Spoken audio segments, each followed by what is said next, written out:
నమస్తే, welcome to our channel. మనం ప్రస్తుతం అయితే సికింద్రాబాద్ ఉజ్జయిని మంకాళి అమ్మవారి దగ్గర ఉన్నాము. అయితే ప్రతి ఒక్కరికి అమ్మవారికి బోనాలు జరగడం, రంగం జరగడం అనేది అందరికీ తెలిసిన విషయమే. కానీ ఇక్కడ ఒక ప్రాశస్త్యం ఉందన్నట్టు. తరతరాలుగా అమ్మవారు గుడి నుంచి, దేవాలయం నుంచి ఇక్కడ ఒక ఇంటికి అయితే రావడం జరుగుతుంది. అది కూడా బోనాలు రేపు అనంగా శనివారం రోజు ఇక్కడ జరగడం జరుగుతుంది. అయితే ఇక్కడ ఉలిగొండ వాళ్ళ ఫ్యామిలీ నుంచి అమ్మవారికి ఏమేమి పూజలు కార్యక్రమం జరుగుతాయో వాళ్ళని అడిగి తెలుసుకుందాం. అక్క నమస్తే. నమస్తే అండి. అక్క, మీరు ఇప్పటివరకు చెప్పారు ఏంది అని అంటే అమ్మవారు సికింద్రాబాద్ ఉజ్జయిని మాంకాళి అమ్మవారు రేపు బోనాలు అనగా ఈ రోజు అమ్మవారు మీ ఇంటికి వచ్చి ఎదుర్కోలు జరగడం అనేది జరుగుతుంది. ఇది ఎన్ని తరాలుగా జరుగుతుంది అసలు? నమస్కారం అండి. నా పేరు శాలిని. మాది ఉలిగొండ వంశం అండి. ఇక్కడ మేము గత 4 తరాల నుంచి అమ్మవారిని ప్రతి సంవత్సరం బోనాలకి శనివారం రోజు ఒక రోజు ముందుగా అమ్మవారిని మాంకాళి అమ్మవారి టెంపుల్ నుంచి మా ఇంటికి తీసుకొస్తాం. యాక్చువల్గా ఈ అమ్మవారు అనేది మా తాతల వాళ్ళకి పొలం దున్నేటప్పుడు దొరికిందనమాట. సో అలా అక్కడ దొరికిన అమ్మవారిని తీసుకొచ్చి మాంకాళి టెంపుల్లో పెట్టారు. అక్కడ అమ్మవారు 360 డేస్, యాక్చువల్గా 360 డేస్ అక్కడ అభిషేకం తోటి అమ్మవారి మాంకాళి అమ్మవారి పక్కనే లెఫ్ట్ సైడ్ లో ఉంటది అనమాట. 360 డేస్ టెంపుల్లో ఆమె పూజలన్నీ అందుకుంటది. కానీ ఈ 5 రోజులు మాత్రం మనకి బోనాలు అంటే తెలిసిందే ఏంటంటే పెళ్ళయిన తర్వాత కూతురు తల్లిగారింటికి వస్తుంది అనమాట. అలాగే ఈ బోనాల టైంకి ఈ ఆషాఢ మాసంలో మేము మా అమ్మవారిని మా ఇంటికి తీసుకొచ్చుకుంటాం. మా కూతురు కాబట్టి మా కూతురు లాగా మేము చూసుకుంటాం. సో రేపు మన మాంకాళి ఉజ్జయిని బోనాలు కదా, సో ఒక రోజు ముందుగా మా అమ్మవారిని మేము ఇంటికి తీసుకొని వచ్చి ఇలా అలంకరణ చేస్తాం. ఇది ఈరోజు తీసుకొని వచ్చి ఇలా పూజలు చేసి ఆరతులు ఇస్తామన్నమాట. తర్వాత రేపు రేపు బోనాలు ఉంటుందో ఆ రోజు తెల్లవారుజామున మేము అభిషేకం చేస్తాం. మొత్తం నిత్యాభిషేకం అన్నమాట. అభిషేకం చేసి అలంకరణ చేసి ఇంకా ప్రతి ఒక్క భక్తులు వచ్చి బియ్యం పోస్తారనమాట. బియ్యం పోసి దాని తర్వాత మళ్ళీ సాయంత్రం ఊరేగింపు ఉంటుంది అమ్మవారిది. ఆ ఊరేగింపుతో పాటు మా ఇంటిలో నుంచే పోతరాజుని కూడా తీస్తాం. అలా పోతరాజుని తీసి ఈ అమ్మవారు మొత్తం ఇక్కడ లొకాలిటీలో ఉన్న భక్తులందరికీ దర్శనం ఇచ్చి మళ్ళీ మా ఇంట్లోనే వస్తుంది. ఎంత రాత్రి అయినా సరే మళ్ళీ మా ఇంటికి తీసుకొని వచ్చి మళ్ళీ నైవేద్యాలతో ఇచ్చేస్తాం. మళ్ళీ 2 days అనగా సండే అయిపోయిన తర్వాత మండే రోజు రంగం ఎక్కే కార్యక్రమం ఉంటుంది. మీకు తెలిసినట్టయితే బాటా టెంపుల్, పెద్దమ్మ టెంపుల్ ఉంది అనమాట. అది కూడా మా తరం నుంచే నడుస్తుంది, అంటే మా పెద్దవాళ్ళు నడిపిస్తున్నారు. అక్కడి నుంచి అక్కడ రంగం ఎక్కుతారు సోమవారం రోజు. పంతులు మళ్ళీ మన పోతరాజు మళ్ళీ ఇక్కడి నుంచి పోతరాజు వేషం వేసి అంత ఊరేగింపు అవుతుంది అనమాట. మళ్ళీ ట్యూస్డే రోజు ఇంట్లోనే ఉండేసి వెనస్డే రోజు మళ్ళీ ఇదే పల్లకీలో ఊరేగింపుతో మళ్ళీ సాగనంపుతాం అనమాట. అలా 3 రోజుల కార్యక్రమం ఉంటుంది. అంటే ఈ 5 రోజులు అమ్మవారు మీ ఇంటి పుట్టింటికి వస్తుంది కాబట్టి ఎలా అనిపిస్తుంది అసలు? చాలా అదృష్టం. ఈ కుటుంబంలో పుట్టిన ప్రతి ఒక్క మనిషి ఎన్నో జన్మల అదృష్టం చేసుకుంటే గానీ ఇక్కడ ఇలా వచ్చే అవకాశం ఉండదు. ఎక్కడో రోజు మనం దేవుడికి వెళ్ళి దర్శనం చేసుకుంటాం, కానీ ఆమెనే మేము మా ఇంటికి తీసుకొచ్చుకుంటున్నాం. ఈ 5 days కన్న కూతురులాగా చూసుకుంటాం. చాలా సంతోషంగా ఉంటది. చిన్న పెద్ద అని ఏది తేడా లేదు, అందరం ఈక్వల్. ఇక్కడ మా ఆడపిల్లలు కానీ అందరం సంతోషంగా సెలబ్రేట్ చేసుకుంటాం. అయితే ఇది ఎన్ని తరాలుగా జరుగుతుంది అన్నట్టు అమ్మవారు మీ ఇంటికి పుట్టింటికి రావడం అనేది ఎన్నో తరం అన్నట్టు? ఇప్పటికి నాకు గుర్తుండే వాటికైతే మాది 4వ తరం. అండ్ నేను ఈ ఇంటి కోడలిని. నాకు ఎంతో అదృష్టం అంటే నాకు ఈ భాగ్యం దొరికింది. సో నాది 3వ తరం. సో నా కూతురు, నాకు 2 కూతుర్లు, సో వాళ్ళది 4వ తరం అనమాట. ఇది 4వ తరం. అంటే 4 తరాల నుంచి అమ్మవారు అయితే పూజలు అందుకోవడం అనేది ఇక్కడనే జరుగుతుంది. అంటే ఉలిగొండ ఫ్యామిలీలో జరుగుతుంది అన్నట్టు.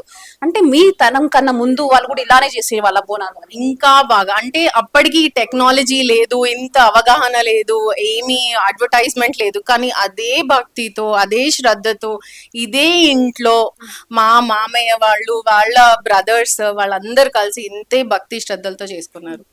అంటే ప్రతి సంవత్సరం అంటే ఇప్పుడు మీరు రేపు బోనాల కార్యక్రమం అనేది కూడా జరుగుతుంది కదా, మరి ఎలా చేస్తారు అన్నట్టు ఇప్పుడు అమ్మవారి ఉత్సవాలతో?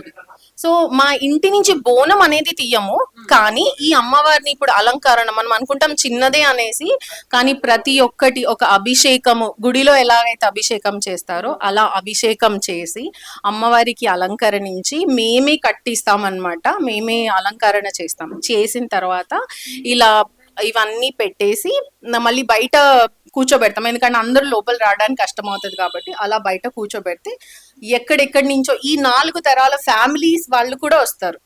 వాళ్ళు వచ్చి వాళ్ళంత పూజలు, వాళ్ళు బియ్యం పోయడం, వాళ్ళ మొక్కులు తీర్చుకుంటారు అనమాట. అలా చేసుకుంటారు. అసలుకి మీరు చెప్పే మాటలు వింటుంటే అసలు ఒక వైబ్రేషన్స్ లాగా అనిపిస్తున్నాయి. అసలుకి మీ ఫేస్ లో సంతోషాన్ని చెప్పలేకపోతున్నాం. అసలు అమ్మవారు మీ ఇంటికి రావడం అనేది మీ అంటే ఒక పుట్టింటికి జరగడం అంటే మనమే అంటాము ఆషాఢ మాసంలో అమ్మవారి ఇంటికి వెళ్ళి బోనాల పండుగ జాతర చేసుకుంటారంట, కానీ అమ్మవారి స్వయంగా మీ ఇంటికి రావడం అనేది అసలు చాలా విశిష్టమైనది. అంటే ఇంకా అసలుకి ఏం చేస్తారు అన్నట్టు ఇది తరతరాలుగా జరుగుతుంది కదా. అయితే ఇప్పుడు గుడి నుంచి రావడం అనేది గుడిలో వల్ల ఎలాంటి ఏమైనా ఉంటాయా విశేషాలు అక్కడ? అక్కడ అంటే మా ఎస్పెషల్ గా మా మామయ్య వాళ్ళు, మా హస్బెండ్ వాళ్ళ అన్న తమ్ముళ్ళు అందరు కలిసి గుడికి వెళ్తారు అనమాట. గుడికి వెళ్ళి అక్కడ గుడిలో కూడా రాసి ఉంటుంది ఉలిగొండ ఫ్యామిలీ నుంచి అమ్మవారు అనేసి. సో అక్కడ బ్యాండ్ బాజా, ఎక్కడైతే పెళ్లిలో ఎలా అయితే డప్పులతో మంచిగా ఇదిగా వెళ్తాం కదా, అలాగే పల్లకిలో వెళ్తాము.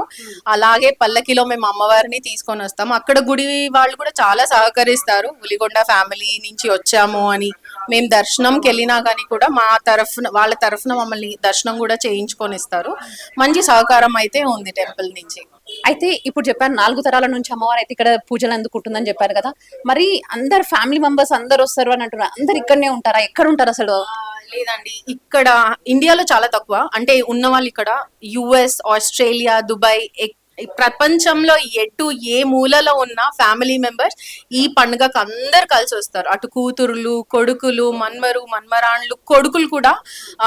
ఈ మా మామయ్య అన్నమాట, వాళ్ళ బ్రదర్ గత 50 years నుంచి యుఎస్ లో ఉన్నారు, కానీ ఎవ్రీ పండుగకి హీల్ మేక్ షూర్. అండ్ ఈసారి వచ్చాడనమాట ఆయన పండుగ కోసం. ఎన్ని సంవత్సరాల నుంచి నేను మిస్ అవుతున్నాను అక్కడ కల్చర్ కి, దానికి మళ్ళీ మన బోనాలు, మన ఫెస్టివల్ ని చూడాలి అన్నట్టుగా ఇక్కడికి వచ్చిండు అనమాట. సో కానీ ఎక్కడున్నా ఈ పండగకి ఓన్లీ ఫ్యామిలీ మెంబర్స్ అనే కాదు, ఫ్రెండ్స్, ఈవెన్ దో మా ఫ్యామిలీ ఫ్రెండ్స్ ఎక్కడ బయట ఏ స్టేట్ లో ఉన్నా కానీ, ఏ కంట్రీలో ఉన్నా కానీ ఈ బోనాల పండగకి రావాల్సిందే. అది అమ్మవారు పిలుచుకుంటది అట్లా అంతే. అంటే ఏ దేశంలో ఉన్నా సరే, రాష్ట్రంలోనే కాదు ఏ దేశంలో ఉన్నా సరే అమ్మవారి పండుగకి అయితే అందరి ఫ్యామిలీ మొత్తం ఇక్కడికి వచ్చేసారు. మీరే చూస్తారు. ఇంకా ఇంత ఇంట్లో ఇంత మంది ఉన్నారా? మీరు ఇల్లు చూసినట్టయితే ఒకసారి చూడండి. దీంట్లో ఒక 10 families ఉండేవాళ్ళు. సో ఆ ఫ్యామిలీస్ ఎక్స్పాండ్ అయ్యి ఇప్పుడు దేశాలలో ఉన్నారు. వాళ్ళందరూ కూడా ప్రతి ఈ సంవత్సరానికి వచ్చి వాళ్ళ మొక్కులు మొక్కేసి వాళ్ళ కోరిన కోరికలు తీరడం తోటి వాళ్ళు నైవేద్యాలు, బియ్యాలు పోసుకొని వస్తారనమాట. అంటే అమ్మవారికి ఇప్పుడు మీరనే కాదు, మీ ఫ్యామిలీ వాళ్ళే పూజలు చేయకుండా వేరే ఫ్యామిలీ వాళ్ళు కూడా చేయొచ్చు?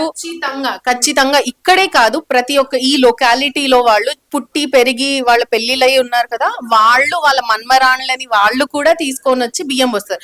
అందుకే మేము ఇది ఓన్లీ మా ఫ్యామిలీ మట్టుకే పెట్టుకోలేదు.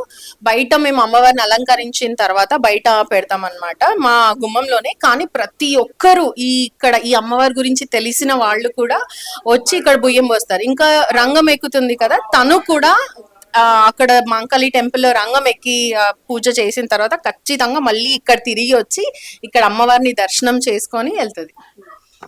అయితే ఇక్కడనైతే కొంతమంది 4th generation పిల్లలు అయితే కనిపిస్తున్నారు. వీళ్ళు మన్మరాళ్ళు అవుతారంట. మరి వీళ్ళతో కూడా మాట్లాడదాం, ఎలా అనిపిస్తుంది వీళ్ళకి కూడా అని. హాయ్ హలో, నా పేరు దివ్య. ఇది మా అమ్మమ్మ వీళ్ళు యాక్చువల్లీ. సో ఎవ్రీ ఇయర్ మేము సాటర్డే రోజు ఉజ్జయిని మాంకాళి పక్కన అమ్మవారు ఉంటారు కదా, ఆ అమ్మవారు చండీదేవి, అది మా అమ్మవారు. సో ఎవ్రీ ఇయర్ సాటర్డే రోజు అమ్మవారు మా ఇంటికి వస్తుంది. సో మేము వెళ్ళి వస్తాం అమ్మవారికి ఇంటికి వచ్చి. ఇక్కడ పూజలు అన్నీ అవుతాయి అనమాట.